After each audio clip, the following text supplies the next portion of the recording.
Hey everyone, this is Alex from Deakin Unleashed, the Deakin Study Groups for Law for 2013, Trimester 2, and I've got a question about liability for murder and defensive homicide.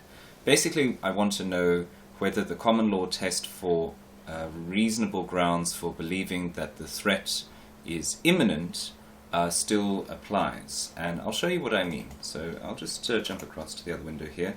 And I've got a little map that sort of lays it out as I understand it.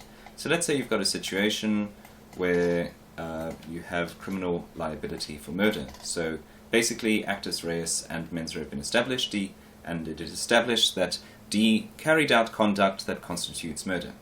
So as I understand it, there are a couple of tests. It's a 2 or possibly 3-leg test.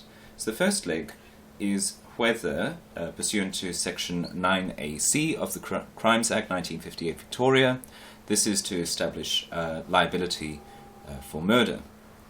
So the first test is whether D believed at the time that the conduct, i.e. killing V, would be necessary to defend himself or another person from the infliction of death or really serious injury. So that's the first leg of the test. If the jury decides that there was not belief, or shall we say genuine belief, that at the time that the conduct would be necessary to defend himself or another person from the infliction of death or really serious injury, then D will be found guilty of murder and will be liable to level 1 imprisonment, which carries a maximum life sentence. So that's the first leg of the test. The second leg comes from Section 9AD of the Crimes Act, and that's for defensive homicide. So when the prosecution can prosecute the defendant both on charge of murder and, in the alternative, defensive homicide. So the first test, as I understand it, the genuine belief, is a subjective test. But if I understand correctly, then the second test is an objective test, and that is, did D have reasonable grounds for believing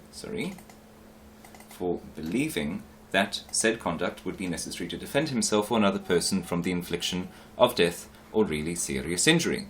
So first test is subjective, second test is objective, and if the jury is not satisfied on the second test, is satisfied on the first but not satisfied on the second, that is, if the jury is satisfied that D genuinely believed that he had to kill V, but that the genuine belief was not on reasonable grounds, then D would be found guilty of defensive homicide and be liable to level 3 imprisonment, which carries a 20 years maximum sentence, which is, of course, from the perspective of D, a lot better than murder.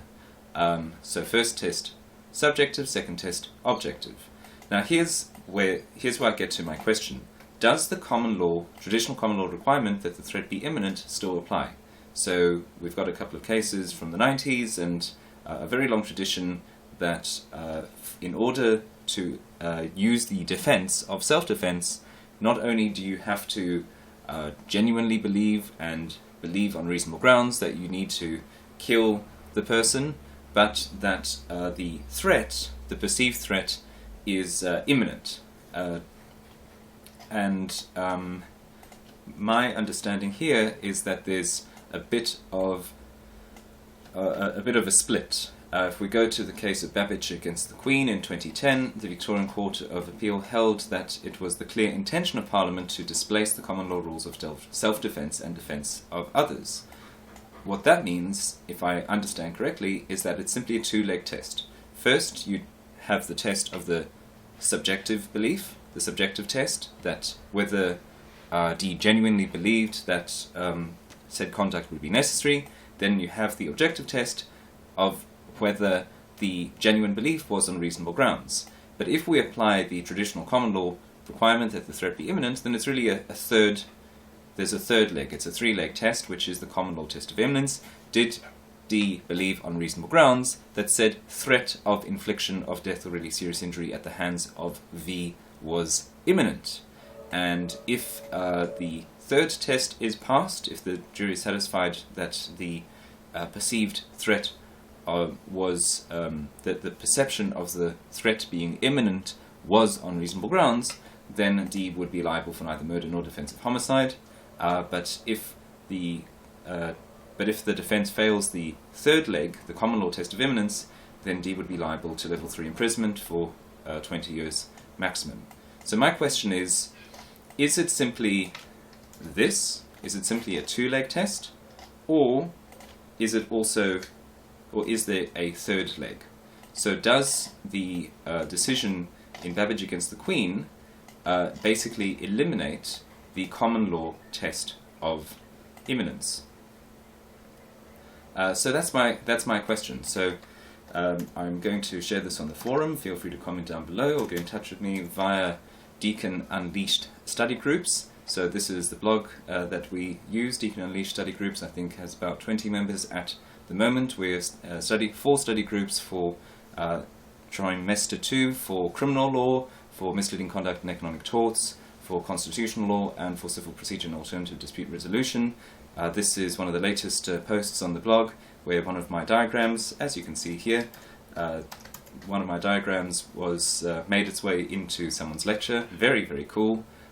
If you go to deakinunleashed.blogspot.com or .blogspot.com.au, you can go to the About page and see the information, see what we're all about, and check out our online calendar and see when you can get in touch with us.